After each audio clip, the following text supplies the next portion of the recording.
নমস্কার, তোমাকে news all টাইমসে স্বাগত জানাচ্ছি।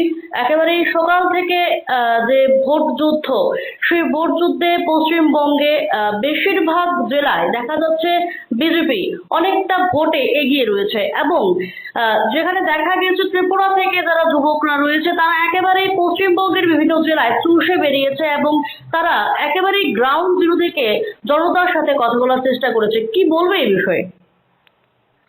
এই বিষয়ে আপনার আমাদের আর তোমাকে নমস্কার। এই বিষয়ে কিছু আর বলার নেই। সবাই দেখতে পাচ্ছে যে মোদি ম্যাজিক পশ্চিমবঙ্গের মাঠে চলছে এখন। আর ত্রিপুরার যারা যুবকরা, যারা আমাদের নেতৃত্বরা কাজ করেছেন, তারা ফুল দমে, ফুল কনফিডেন্স লেভেলে যেভাবে কাজ করছে, যে পশ্চিমবঙ্গে কিভাবে সরকার আনা যায় তার সুফল, এবং মোদি ম্যাজিক এবং আমাদের যিনি প্রাক্তন মুখ্যমন্ত্রী আছেন বিপ্লব কুমার দেব, ওনাকেও আমরা দেখতে পেয়েছি যে প্রত্যেকটা বুথে বুথে চুষে বেড়াচ্ছেন। তো সব মিলিয়ে আপনি যা দেখতে পাচ্ছেন যে পশ্চিমবঙ্গে বিজেপির উত্থান হয়েছে এবং মানুষ চেয়েছে যে পরিবর্তন হওয়া দরকার, এবং যে দিদি আছেন পশ্চিমবঙ্গে, দিদির কুশাসন থেকে কিভাবে সুশাসনে নিয়ে যাওয়া যায় তারই একটি উদাহরণস্বরূপ আজকে পশ্চিমবঙ্গ।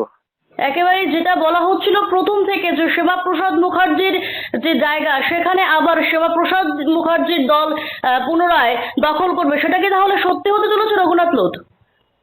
একদম সত্যি হতে চলছে, এবং আমরা ফুল কনফিডেন্স লেভেলে, এবং যেই এটা তো হওয়ারই ছিল, যে ব্যক্তি শ্যামাপ্রসাদ মুখার্জি যেই নিজের মানসিকতা নিয়ে কাজ করছিলেন, তার সুফল একদিন না একদিন তো পশ্চিমবঙ্গের মাটিতে ঘটবে, তা তো প্রমাণিত হচ্ছে। কিন্তু এবার যে ঘটবে সেটা খুবই একটি বড় সাফল্য আমরা দেখতে পেয়েছি, যার লাভ আমি মনে করি যে ত্রিপুরাতেও তার লাভ হবে। পশ্চিমবঙ্গের যে ভোট, সেই ভোটের লাভ আমরা ত্রিপুরাবাসীও পাবো।